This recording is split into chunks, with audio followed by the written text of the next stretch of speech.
8 News Now investigator David Charnes with the family's response. This is where Metro Police say Julius Hopkins was driving recklessly when he hit and killed Nathan Miller as he rode his bike. Today, Miller's family says they're just happy someone is finally facing consequences. He really was a good person. Michelle Derodiak visits the site where police say a reckless driver killed her son. This is the last place he was seen riding his bike. This is the place he lost his life. More than a month after 32-year-old Nathan Miller's final ride, a friend spray paints this mural. R.I.P. Nate, it says. Not gonna let his light not shine. It's a light that dimmed the night of September 23rd. Video the 8 News Now investigators obtained shows Miller on that bike when a driver appears to speed before crashing into him.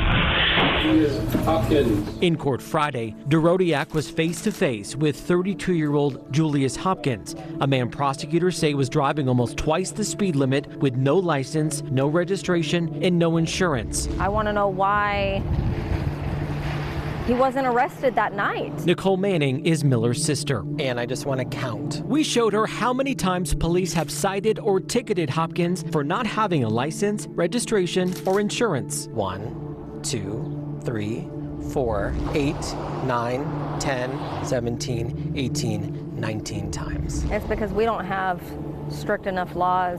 We don't have harsh enough consequences or punishments for people. That we smack people on the hand and we let them go. The 8 News Now investigators learning 7 of those 19 cases are open, with Hopkins owing at least 2 courts nearly $2,000 in traffic fines. Who failed?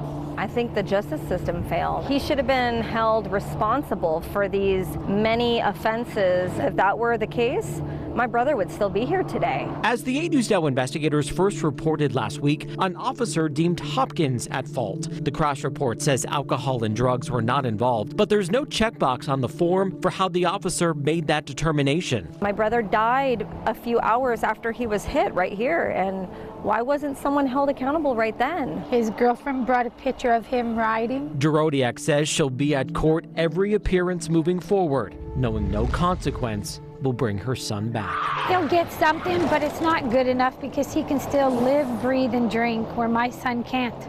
A judge setting bail at $50,000. Hopkins due back in court next week.